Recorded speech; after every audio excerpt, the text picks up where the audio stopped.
श्री श्री राधा रमणो जयति भजनिताई गौर राधे श्याम।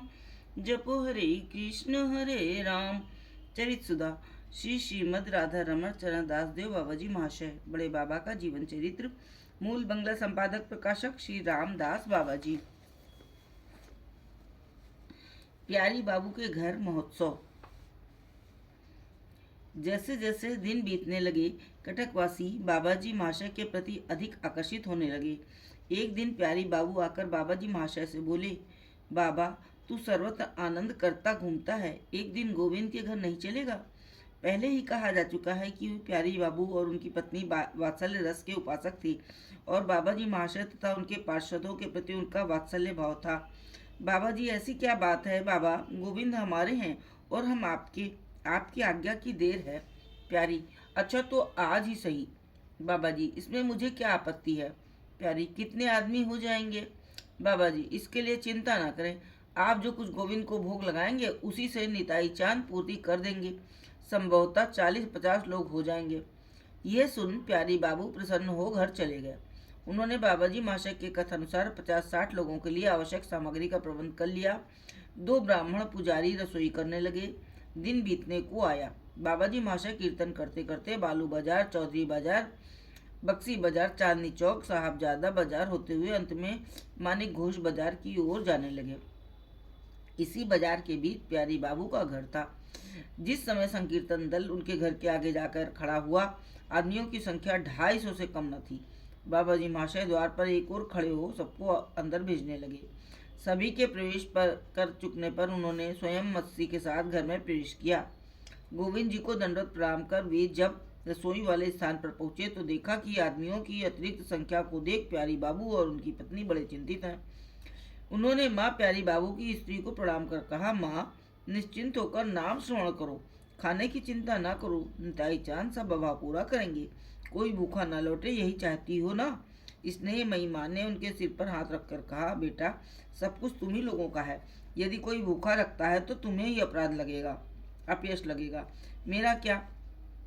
बाबाजी महाशय ने हंसते हंसते कहा, अच्छा ऐसा ही होगा, निताई चांद के प्रसाद से कोई वंचित ना रहेगा, चलो सब कीर्तन सुने। कहकर स्वयं नाचते नाचते कीर्तन के बीच पहुंचकर नाम करने लगे। रात्रि प्रायः 1:30 प्रहर बीत गई। किसी को ज्ञान नहीं, आबाल वृद्ध युवक सब नाम में उन्मत्त, किसी को बाहर की खबर नहीं।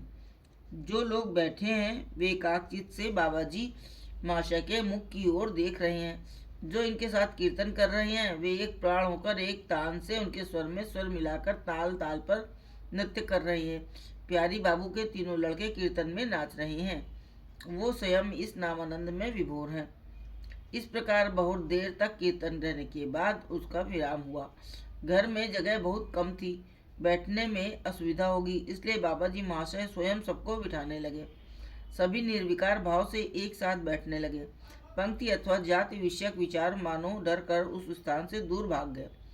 परोसने का भार ललिता दासी और कुसुम दासी पर था।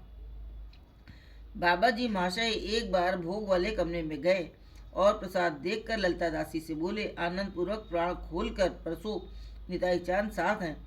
ललिता दासी बोली, आप महाप्रसाद पाने बैठिए, कोई चिंता नहीं। इस पर बाबाजी महाशय कुछ ब्राह्मणों को साथ ले पंगत के बीच में आकर बैठ गए। पंगत प्रारंभ हुई। आनंद की अवधि न रही। स्थान अभाव के कारण सब एक साथ न बैठ सके। इनके सभी साथी राधा विनोद, किशोरी गोपाल, अद्वैत दास आदि एक एक कोने में खड़े होकर निताई गौर और राधा गोविंद का गुण कीर्तन करने लगे। बाबाजी महाशय प्रेमानंद में विभोर हो अर्धमुद्रित नेत्रों के साथ झूम रहे थे। भोग वाले कमरे से जितना महाप्रसाद आता था उतना मानो निताई चांद फिर पूरा कर देते थे। निताई चांद का भंडार पूरा ही रहता था। इस प्रकार परमानंद पूर्वक एक पंगत हो गई, दूसरी आकर बैठ गई। इस पंगत के पूरा होने पर प्रायः 30-40 महिलाओं ने प्रसाद पाया। तत्पश्चात प्यारी बाबू की स्त्री ने भोग के कमरे में जाकर देखा कि अभी 7-8 लोगों के उपयुक्त प्रसाद बाकी है। ये देख भक्तिमयी माँ बच्चों की तरह रो पड़ी। बाबाजी महाशय की अलौकिक शक्ति देखकर सभी विस्मित हो गए।